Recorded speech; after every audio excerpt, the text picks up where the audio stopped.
स्त्री के ऊपर सबसे बड़ा बोझ कब आता है?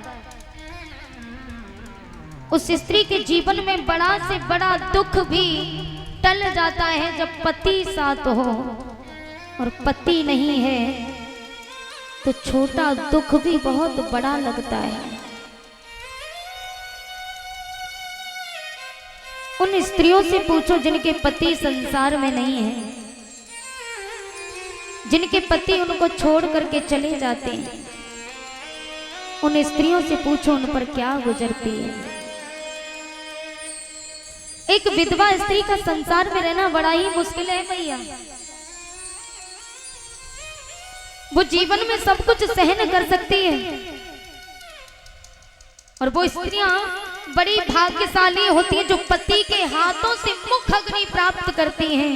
लेकिन उन स्त्रियों से बड़ा दुर्भागी कोई नहीं जिन स्त्रियों के सामने पति की मृत्यु हो जाए।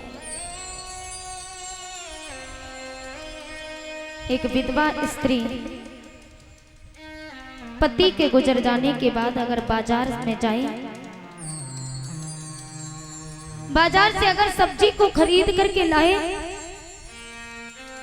या कुछ कार्य करने के लिए जाए, तो लोग उस पर उंगलियां उठाते हैं, लोग उससे उल्टा सीधा कहते हैं, अरे ये तो उल्टा है, पति के मरने के बाद इसका राज्य हो गया, पति के जीते जी कभी कहीं नहीं गई, पति के मरने के बाद चारों तरफ जाती, न जाने कहां जाती, लोग उंगलियां उठाते हैं। और बेचारी शर्म के मारे किसी और से यदि सामान मंगाए तो लोग उससे भला बुरा कहते, अरे ये इसका लगता कौन है, ये इसी से सामान क्यों मंगाती है।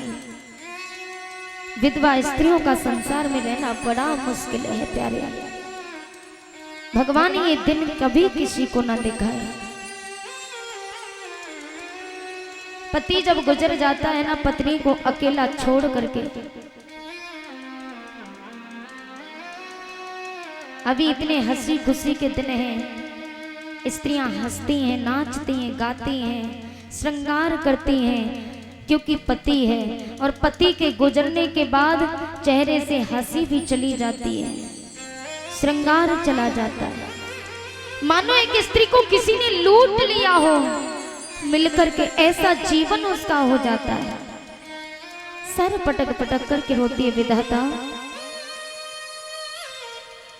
मेरा कोई नहीं है तेरे सिवा, मैं किसके सहारे जी पाऊं, चरणों से दूर किया मुझको, अब तुम ही बताओ कैसे जी पाऊं, अब तुम ही बताओ मुझे प्रभु, मुझे किधर कहाँ मुझे जाना है, चरणों में रख लो नाथ मुझे, अब वापिस घर नहीं जाना है, कि मेरा कोई नहीं है तेरे सिवा,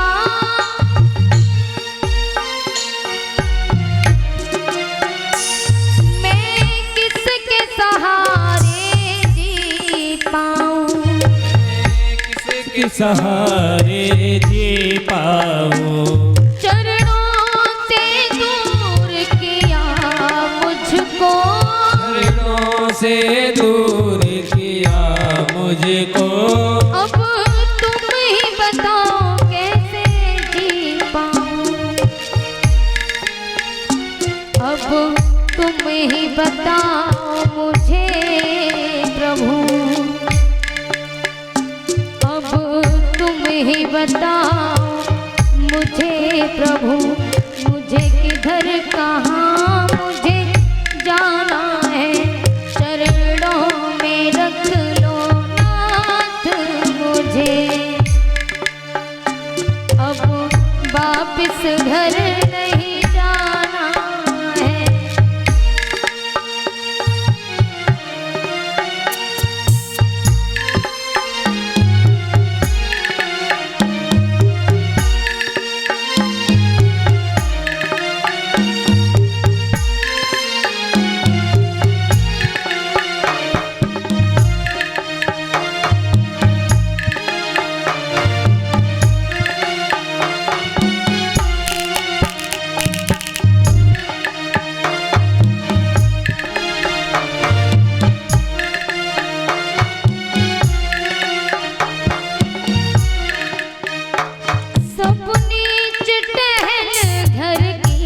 करके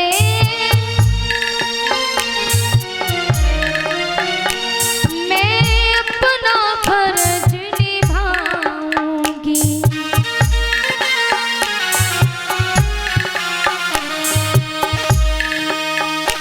हे नाथ बताऊं मैं तो तुम्हें छोड़ नहीं मैं जाऊंगी।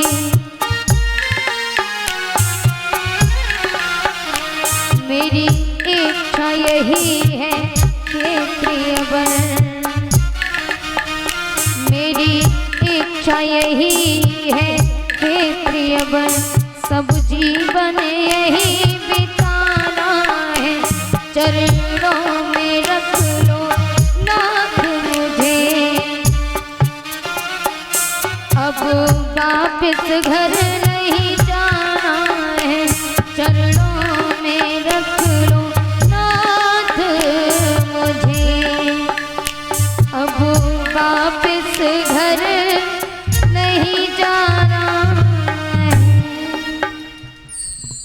मैया सुनीति आंखों में आंसू भरे, आंखों में आंसू भरे वो मैया अपने पति को याद करती है। महाराज, मैं इस संसार को छोड़ करके जा रही हूं,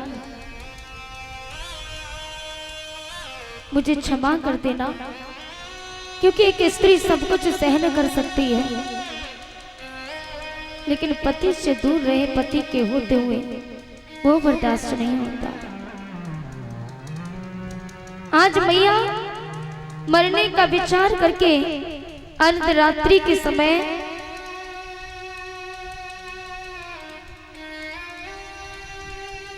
मरने के लिए जिस समय वन में पहुंची, तो वन में जाकर के जब मैया पहुंची, मरना चाहा तो देव ऋषि नारद ने रोक दिया। कहा, देवी आप मरना क्यों चाहती हैं, क्या बात है? मैया सुनीति ने कहा, बाबा मैं दुखों की मारी हुई, मेरा इस संसार में अब कोई नहीं है, इसलिए मैं मरना चाहती हूँ, लेकिन आपने हमें रोका क्यों बाबा?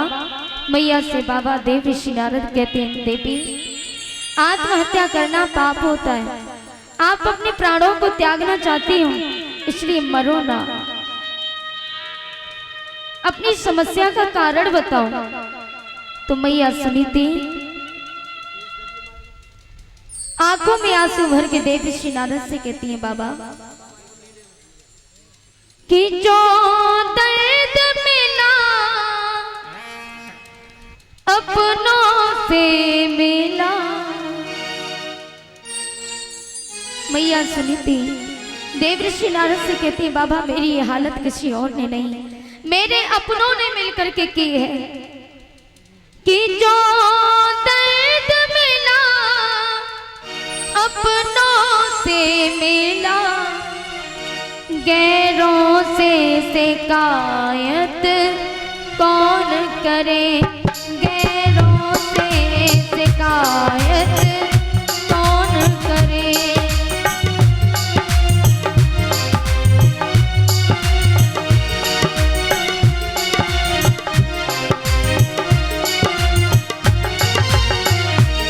आज आज वो माँ रो रो करके कहती है बाबा, जो जख्म दिए फूलों ने दिए, जो जख्म दिए फूलों ने दिए, कांटों से शिकायत कौन करे, कांटों से शिकायत कौन करे। जो दर्द मिला अपनों से मिला, जो दर्द मिला अपनों से मिला, गैरों से शिकायत कौन करे, गैरों से शिकायत कौन करे।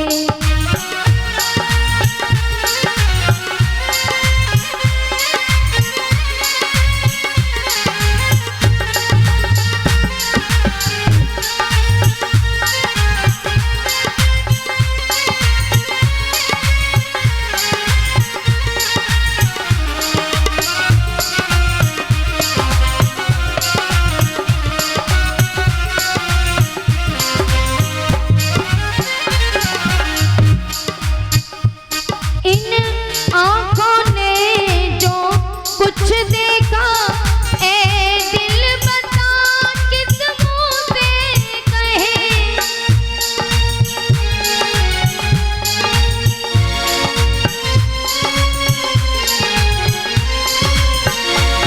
इन आँखों ने जो कुछ देखा, ए दिल बता किस मुँह से कहे। कुछ देखा ए दिल बता किसे कहे। कुछ अपनों का नाम आता है, बेहतर है यही खामोश रहे, बेहतर है ये यही खामोश रहे।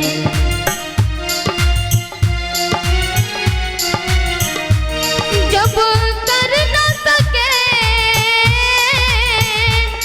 जब कर न सके गैरों से गिला, जब कर न सके हम उनसे गिला, लोगों से शिकायत कौन करे, लोगों से शिकायत कौन करे।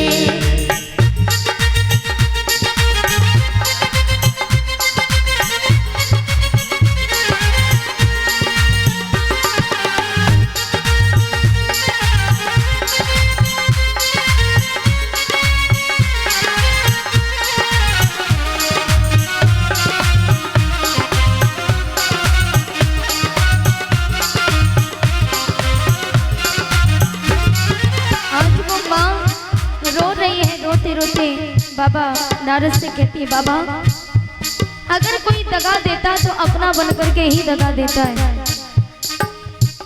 मेरे पति ने, उनके मुंह से एक शब्द नहीं निकला, मेरे कहने से मैंने दूसरा विवाह करवाया। दिल शीशा समझ के तोड़ दिया, मंजिल पे लाके छोड़ दिया।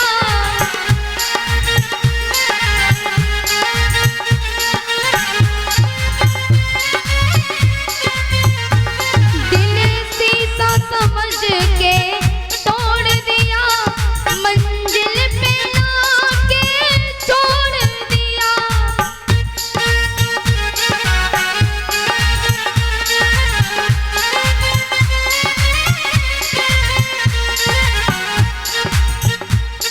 हमने इन प्यासे होठों का पैमानों से नाता जोड़ लिया, पैमानों से। वो कर न सके, वो प्यार नहीं एक सपना था, सपनों से शिकायत कौन करे, सपनों से शिकायत कौन करे।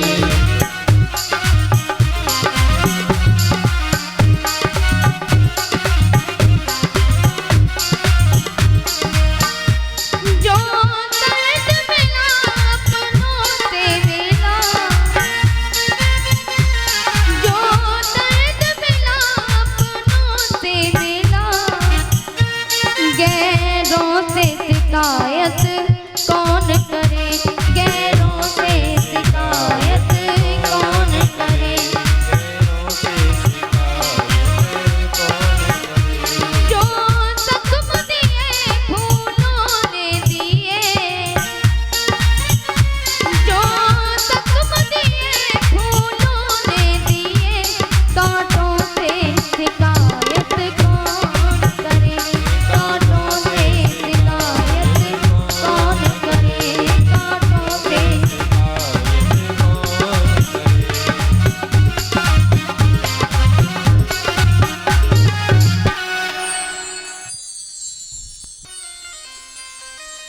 जिस समय मैया सुनीति ने देव ऋषि नारद से कहा कि बाबा हमारे कोई भी संतान नहीं है, संतान न होने के कारण मैंने अपने पति का दूसरा विवाह करवाया, लेकिन मेरे पति ने मेरी सौत के आ जाने से, मेरी सौत के कहने से मुझे घर से बेघर कर दिया, इसलिए मैं मरना चाहती हूँ।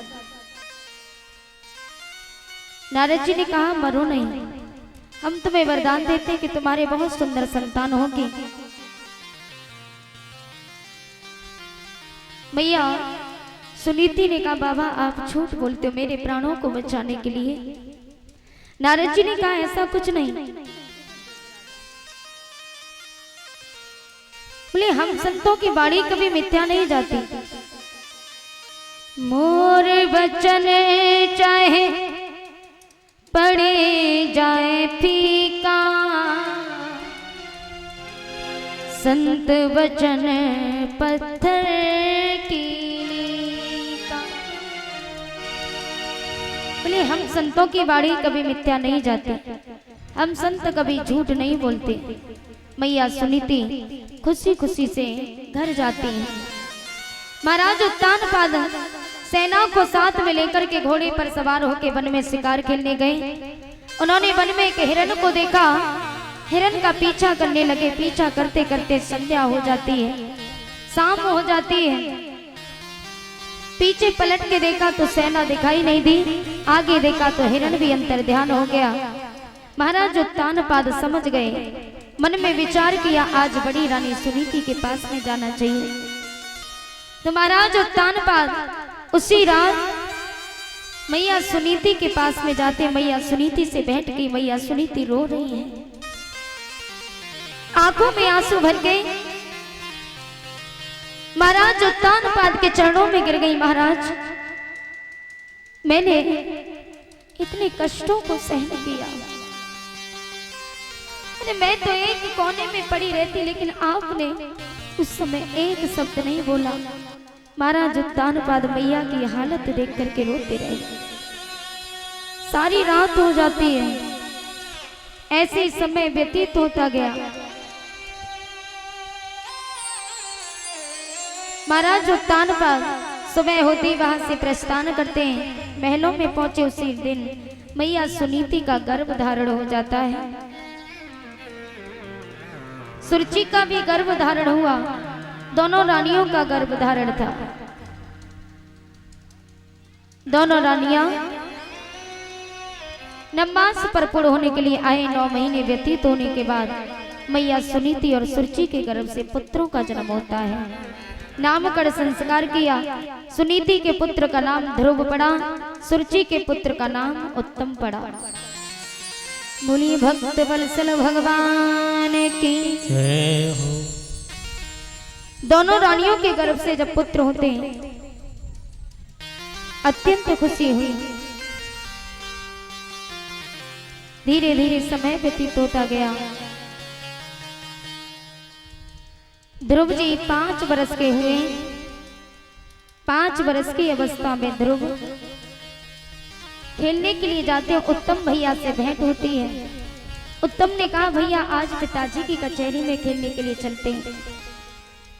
पिताजी की कचहरी में खेलने के लिए गए।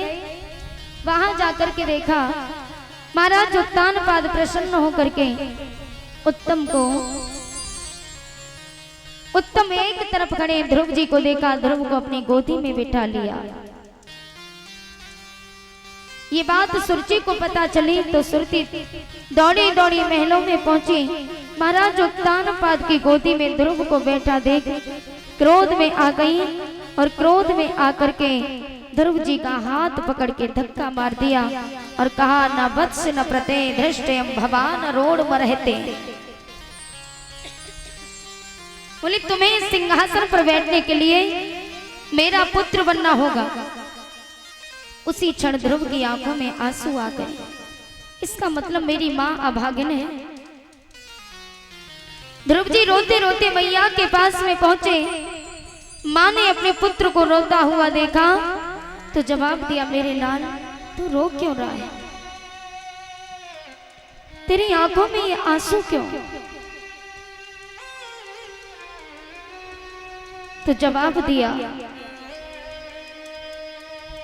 आज ध्रुव जी कहने लगे, माँ मैं पिताजी की कचहरी में गया तो पिताजी की कचहरी में मैंने देखा पिताजी ने मुझे गोदी में बिठा लिया, लेकिन वहां पर मौसी आ गई। मौसी ने मेरा हाथ पकड़ के मुझे धक्का मार दिया। पिताजी बैठे बैठे देखते रहे, लेकिन उन्होंने एक शब्द नहीं बोला। मैया ने कहा, अगर वो तेरे पिता होते तो ना कुछ कहते। माँ तो फिर मेरा पिता कौन है? बोले, तेरे ही पिता नहीं बल्कि सारे संसार के परम पिता परमात्मा हैं, वही तेरे पिता है। ध्रुव जी कहने लगे, माँ वो पिता कैसे मिलते हैं? ऐसे नहीं मिलते, भगवान का भजन करने से मिलते हैं, तपस्या करने से। वन में उनकी तपस्या करनी पड़ती है तब जाके मिलते हैं। तो ध्रुव जी वन में तपस्या करने के लिए चले तो मैया सुनी थी, रोने लगी, मेरे लाल मुझे छोड़ करके ना जा। रोकर के मैया ने कहा, मेरे बिटुआ मेरे लाल रे,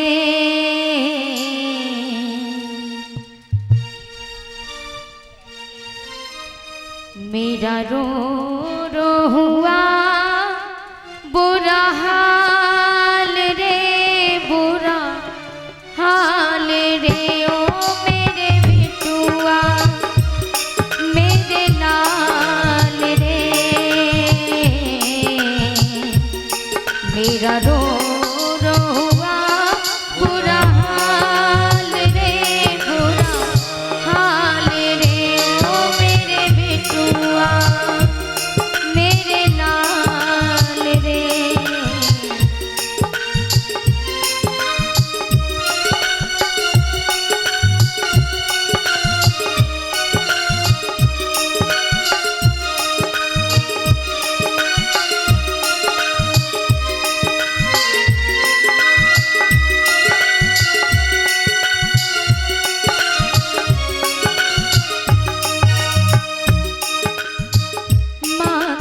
ममता को माही तो जाने, माँ की ममता को माही तो जाने, माँ की ममता को माही तो जाने।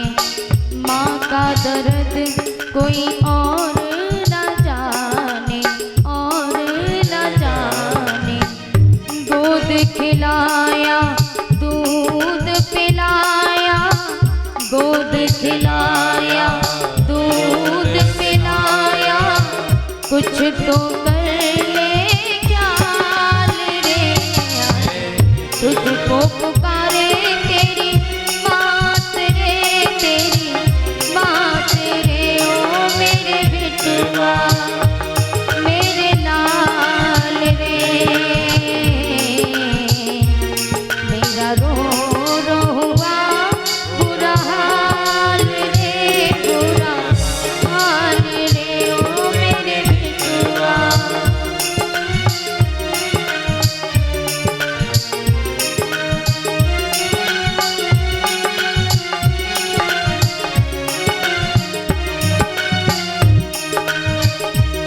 आज ध्रुव की माँ ध्रुव जी को समझाती, मेरे लाल मुझे छोड़ करके ना जा। लेकिन ध्रुव जी कहने लगे, माँ ममता अपने को दिल में छुपाने,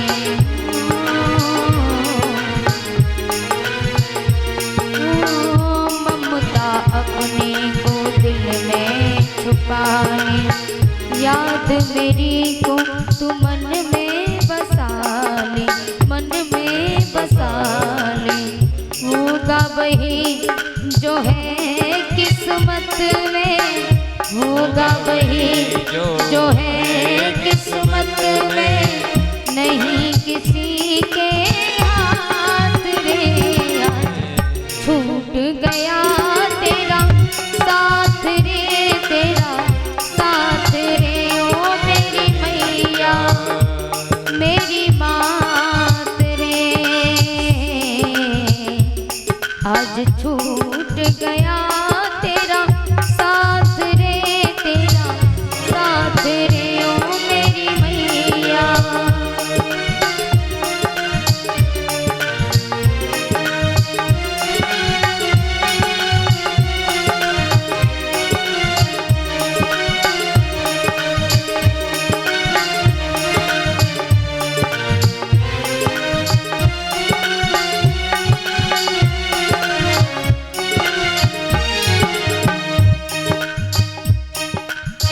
माता तो होती है ममता की मूरत,